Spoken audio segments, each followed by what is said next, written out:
Welcome to social दुनिया। नमस्कार दोस्तों, कैसे हैं आप सब। हम हर हाल में खुश कैसे रह सकते हैं, ये आज मैं आपको इस कहानी के माध्यम से बताने जा रही हूँ। तो चलिए कहानी शुरू करते हैं। एक नगर में एक पंडित जी रहते थे। पंडित जी का स्वभाव बहुत ही सरल था और उनको किसी भी चीज़ का लालच नहीं था। आज पंडित जी सुबह बच्चों को पढ़ाने जा रहे थे तो उनकी पत्नी बोली, शाम के खाने के लिए बस एक मुट्ठी चावल है और कुछ भी नहीं। पंडित जी बिना कुछ बोले ही निकल दिए और शाम को जब वापस आए तो उनकी पत्नी ने उनको खाना खाने को दिया। इस पर पंडित जी ने बोला, ये साग तो बहुत ही अच्छा है, तुमने इसको कहाँ से मंगाया।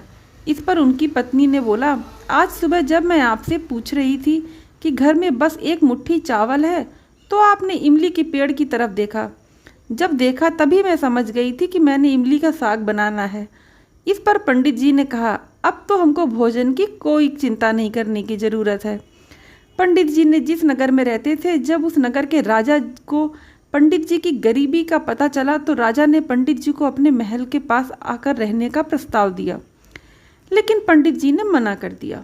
इस पर राजा को बहुत अजीब सा लगा और वह खुद पंडित जी से उनकी छोटी सी कुटिया में मिलने पहुंच गए। राजा जब पंडित जी की कुटिया में पहुंचे तो थोड़ी देर बाद बात करने के बाद उनसे पूछा, पंडित जी आपको कोई तकलीफ तो नहीं है। इस पर पंडित जी ने बोला, यह बात तो आप हमारी पत्नी से पूछ लीजिए। फिर यही बात राजा ने उनकी पत्नी से पूछा तो पंडित जी की पत्नी बोली, नहीं, अभी तो मेरे कपड़े फटे नहीं हैं और मटका भी नहीं टूटा है और इमली का पेड़ भी है, इसलिए हम लोगों को अभी कोई भी परेशानी नहीं है। हम लोग बहुत ही कम चीज़ों में बहुत ही खुश रहते हैं। यह बात सुनकर राजा बहुत ही खुश हुआ और उन दोनों लोगों को प्रणाम करके अपने राज्य को वापस लौट आया।